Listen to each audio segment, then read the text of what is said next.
It's not, well, Moses has sinned, and his sin is so bad that God says, you've gone over the line, Moses, and you can't get in. If you think just in terms of sin and sinning too far that you don't get in, then you won't understand the passage. The idea is that Moses' sin here was a sin as the typical Old Testament mediator, and sinning this way means he can't get in to the promised land. I need to understand, I need to explain what I mean by a mediator. Simple equivalent of mediator is go-between. Moses was the go-between betwixt God and Israel. God's in heaven, and sometimes he comes down to the mountain, Mount Sinai, or he speaks through the ark and off the ark in the Holy of Holies. But there's God, either in his throne in heaven, or on the mountain, or in the Holy of Holies, and he speaks to Israel through Moses. And Israel speaks to God through Moses, the go-between. God and Israel, and Moses is in between, bringing things down and things up. And this is the idea, therefore, that Moses gets the revelation from God and brings it to the people. God brings Moses into the mount, speaks with him, and says, now Moses, go down and tell the people at the bottom of the hill. God himself does not speak directly to Israel, and he did that just once. The giving of the law in Exodus chapter 20, when the mountain was all of smoke and there was a terrible sound of a trumpet, and God thundered those words, the Decalogue, and Israel, as it were, put their hands over their ears and said, we don't ever want to hear that again, it's too terrible, and said, Lord, don't speak to us that way, speak to us through Moses. You speak to Moses, and then Moses tells us, because this direct communication is too much for us. And God says in response to that word, they've spoken well, I'll speak through Moses and the prophets, and they'll bring my word to Israel. So God speaks his word to Israel, and then through Moses, and then Moses would bring the people's comments to God. Another way of looking at Moses as mediator is to think of that verse in John chapter 1. The law was given by Moses as the typical mediator to bring the law from God to the people. But grace and truth by Jesus Christ as the true mediator. Christ brings grace and truth to us. Moses could only bring the law. The book of Hebrews in chapter 3 picks up this idea of Moses as mediator and says that God, through Moses, established the Old Testament church state.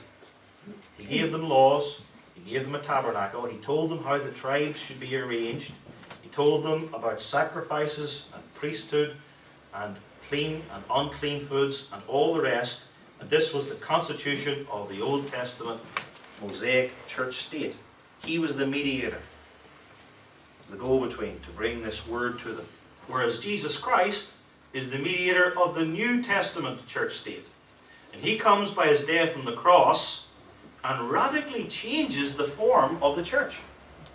No more sacrifices, no more earthly temple, no more priesthood with fancy garments. Now we're all prophets and priests and kings. And now there are pastors and elders and deacons in the church. And the church is Catholic. And we have 2 sacraments. And we have the preaching of the word preserved by church discipline. And now go ye out into all the world and preach the gospel. The church is radically changed into 2 different mediators. And Moses is sinning here emphatically as the mediator. Israel sins. Moses goes to God to tell God about it. And then Moses, acting on the part of God, comes down to the people to bring them water. He's sinning as mediator. And this is where Numbers 12 verse 3 comes in. I'll read that for you. Numbers 12 verse 3. Now the man Moses was very meek, above all the men which were upon the face of the earth. And this is not to be understood in that, let's say, person X is a very, let's say, gracious person, or a person who speaks wisely, or any other virtue. and then Moses just so happened to excel in meekness. That's not the idea. Moses is said here to be very meek, the meekest man on the face of the earth, because meekness is the especially necessary spiritual qualification of a mediator. Moses must be meek. If Moses wasn't meek, the meekest man on all the earth, then he never would have stuck it as mediator for a day. Think of all that he had to put up with from Israel. Moses is the meekest, humblest man on earth, a man willing to suffer wrong and not willfully inflict wrong upon those who have wronged him, because he has to be as the mediator. There's God in heaven, there's Israel on earth, and Moses is the go-between. This is the problem in Numbers chapter 20. Moses fails as mediator, fails miserably. All his meekness is finally exhausted, and after 40 years, he cracks. 40 years. We're tempted again to say, well done, Moses. I would never have lasted a month, or a week, or a day. True enough. But still, that he fails as a mediator, he can't bring them in. Instead of saying, you've treated me like dirt for the last 40 years, you've done it again, he calls them rebels. You're all rebels. You're all under God's wrath. There's no people of God among you at all.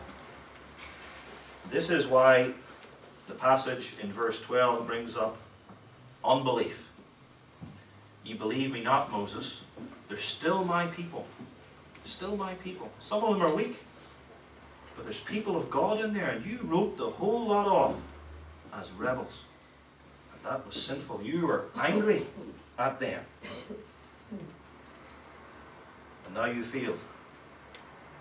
You can't bring them into the land, because you have ascribed to me failure. I said I was going to bring them in, and you said, nope, they're not people of God at all. They're rebels. You're angry with them. You can't bring them in. The thing that strikes me about the Old Testament, and especially the other great types of the Old Testament, that the greater the type, I dare say, the greater the type of the Lord Jesus Christ, the greater the sin whenever they finally do fall. And there was a reason for that too, because we're rightly, all of us, very impressed with Moses. He was a great man. And God, when he gives us a type, paints us many, many wonderful things. A picture of the Lord Jesus. And yet, he always has the type fail. Moses was the mediator, the go-between, but even that, he couldn't bring them into the promised land. He was used to bring them out of Egypt, which pictures the bondage of the sin. But if he hadn't sinned, as it were, it would nearly be too much for him as a type to bring him into the land of Canaan as well. And so God says, that's too much for one man. I'll have to use two types here. Moses to take them out, and Joshua to bring them in. And in my good and wise providence, I'll have to see to it, yet without any sin, that Moses transgresses, and transgresses especially as mediator, to make it clear that he wasn't up to the task, and that a far greater mediator, my son Jesus Christ, is needed. So you take Moses and Joshua together, and they both picture Christ as he brings us out of sin and brings us into the promised land. Or if you think of the two greatest kings of Israel, David and his great sin. David is a picture of the messianic kingdom of Jesus Christ in his sufferings and in his reign. But God, as it were, couldn't give too much glory to David, in case people would bow down and worship David. And so he completes the picture of Christ's glorious kingdom by bringing in Solomon. And Solomon especially pictures the glorious aspect of the kingdom of Jesus Christ.